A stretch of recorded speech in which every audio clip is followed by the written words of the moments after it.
नंगला मंदोर 2013 में हुई पंचायत में धारा 144 के उल्लंघन के मामले में एमपी, एमएलए व जनप्रतिनिधि कोर्ट में हुए पेश। कोर्ट ने दी जमानत। जनपद मुजफ्फरनगर में 2013 में सचिन और गौरव की हत्याकांड के बाद नंगला मंदोर में हुई महापंचायत में धारा 144 के उल्लंघन के मामले में एमएलए, एमपी एवं जनप्रतिनिधियों पर मामले दर्ज थे, जिसके चलते आज उत्तर प्रदेश सरकार में स्वतंत्र प्रभार राज्य मंत्री कपिल देव अग्रवाल, खतौली विधायक विक्रम सैनी, हिंदूवादी नेत्री साध्वी प्राची, वरिष्ठ सपा नेता व पूर्व सांसद हरिंदर मलिक, पूर्व एमपी सोनवीर सिंह आदि कई बड़े नेता, एमपी, एमएलए कोर्ट में पेश हुए। मिली जानकारी के अनुसार वर्ष 2013 में गांव नंगला मंदोर में हुई पंचायत के मामले में कपिल देव अग्रवाल, साध्वी प्राची, पूर्व सांसद हरिंदर मलिक, भाजपा नेता यशपाल पवार, पूर्व सांसद सोनवीर सिंह, साध्वी प्राची, पूर्व विधायक अशोक कंसल आदि उक्त सभी ने कोर्ट में सरेंडर कर जमानत दाखिल की, जहां उन्हें 20,000 की धनराशि पर बेल मिल गई।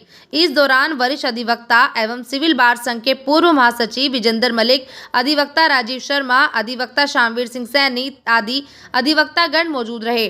वहीं इस मौके पर साध्वी प्राची ने कहा कि 2013 में हुई जनसभा में अप्रत्यक्ष रूप से उपस्थित थी और उसी के संदर्भ में उन पर मुकदमे दर्ज थे। उन्होंने मुकदमों को लेकर आज हम सभी कोर्ट में पेश हुए हैं। साथ ही उन्होंने सरकार द्वारा पीएफआई पर चल रही कार्रवाई को सही बताते हुए उसे देश हित में बताया। उन्होंने कहा कि देश विरोधी चाहे कोई संगठन हो, कोई समाज हो, कोई व्यक्ति क्यों ना हो, उन पर कड़ी से कड़ी कार्रवाई होनी चाहिए ताकि देश की अखंडता पर कोई आंच ना आए। वहीं बीजेपी विधायक विक्रम सैनी ने भी पीएफआई पर बड़ा बयान देते हुए कहा कि यह कोई संगठन नहीं बल्कि देशद्रोही और गद्दारों का जमावड़ा है। यह दंगे करवाने के लिए साजिश रचते हैं। नेताओं और जनप्रतिनिधियों की कोर्ट में पेशी के दौरान प्रशासन द्वारा सुरक्षा व्यवस्था के कड़े इंतजाम रहे और पूरी तरह से पुलिस द्वारा सतर्कता बरती गई। चप्पे चप्पे पर पुलिस बल तैनात रहा।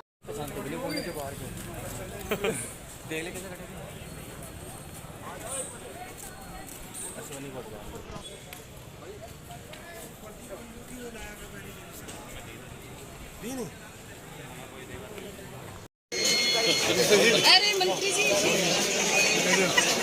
कैसे हो मंत्री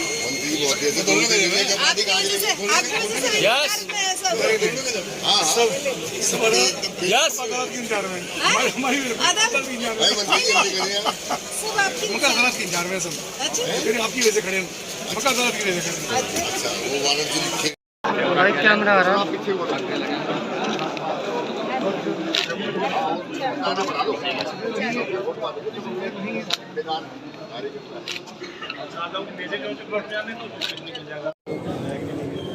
हाथ जोड़ लो विधायक साहब जरा एक बार।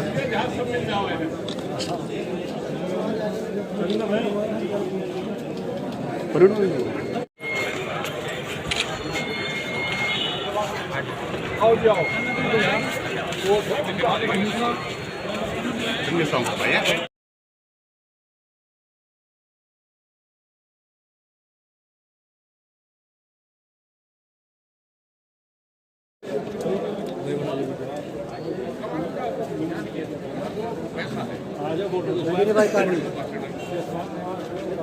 वकील साहब का जानना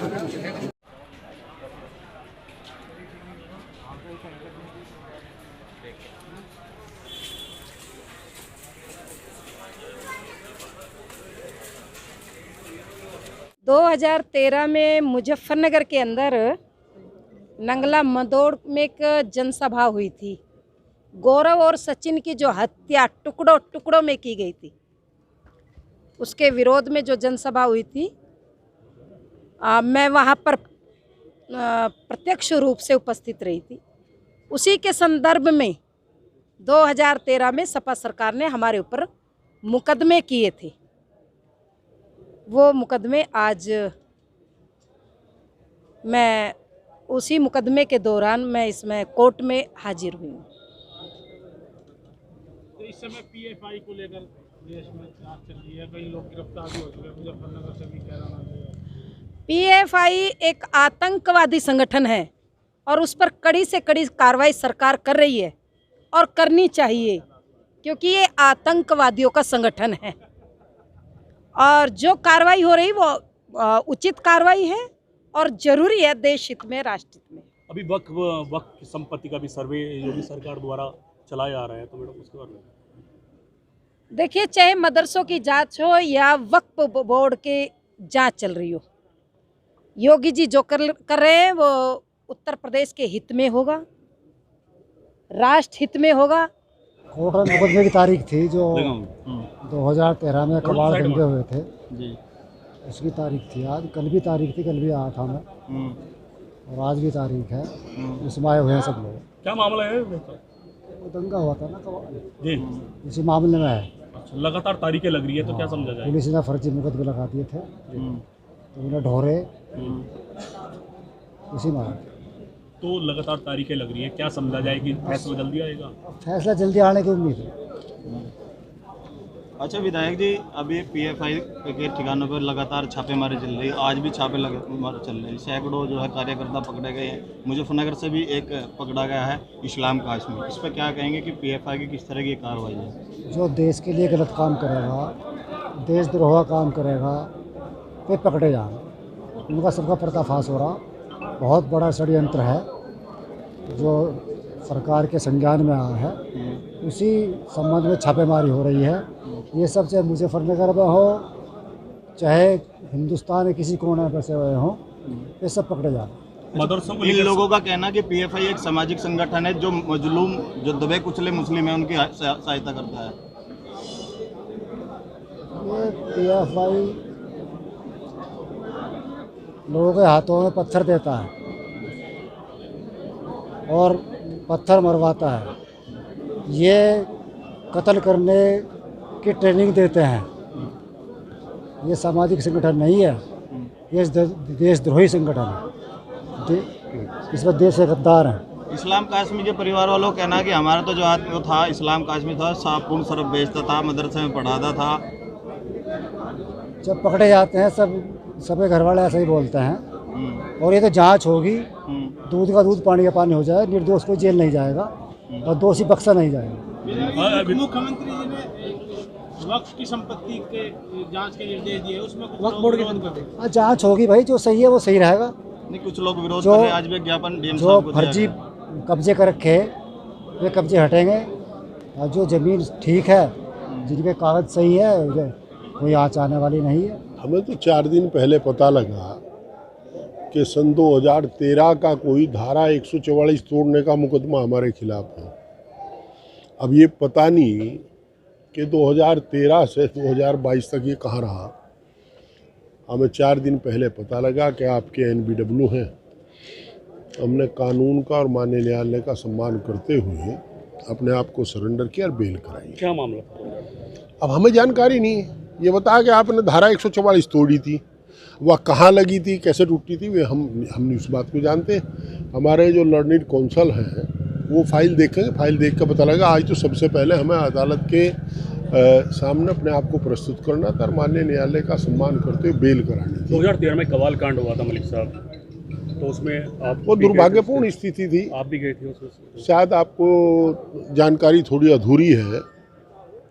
हम सांप्रदायिक व्यक्ति नहीं है और सांप्रदायिक मामलों में कभी सम्मिलित नहीं होते। और कहीं सारे ऑन पेपर देख लीजिएगा, हम कहीं नहीं थे सब। एमपी साहब आज और हमारे खिलाफ कोई मुकदमा भी इसीलिए नहीं चला उसका, भड़काऊ भाषण का, क्योंकि हम लोग को भाषण ही नहीं दिया। अरे हम तो गांव गरीब के आदमी, चरण सिंहवादी लोग हैं। राजनीति की हमारा क्या मतलब? हम गन्ने के भाव के आंदोलन में जाएंगे, बिजली ना हो उसमें जाएंगे। अब आप समाजवादी पार्टी में, मंत्री जी ने कहा कि समाजवादी पार्टी की सोच थी, उन्हीं के द्वारा हम लोगों पर मुकदमे कराए गए थे इस तरह के। ये कौन मंत्री? कपिल देव अग्रवाल जी। आप बड़े विद्वान आदमी हैं। अब उनकी विद्वता है, अब तो इनकी सरकार है 7 साल से। अब कर लेते, तब तो कम से कम उस समय समाजवादी पार्टी के समय तो कानून का राज हुआ, कानूनन कार्रवाई की गई, कानून की कार्रवाई की गई। और अब तो ठोक दो की राजनीति है। अब कहाँ संविधान है? शाहपुर में अभी एक बाग के कटान में माननीय न्यायालय का नोटिस एनबीडब्ल्यू हम लोगों के नाम से था, हमारे नाम से, यशपाल पवार जी के नाम से, पूर्व विधायक अशोक कंसल जी हैं, पूर्व सांसद हरनेत मलिक हैं, साध्वी प्राची हैं, ऐसे मिलाए काफ़ी सारे लोगों के खिलाफ। जिस समय कवाल कांड हुआ 2013 में, तब अपनी घटनाओं को, अपने नियंत्रण को, और समाजवादी पार्टी का जो लगातार गुंडागर्दी का माहौल समाजवादी पार्टी का उसमें सरकार में था, उसको हम लोगों में जबरदस्ती थोपने के लिए फर्जी मुकदमे कायम किए गए।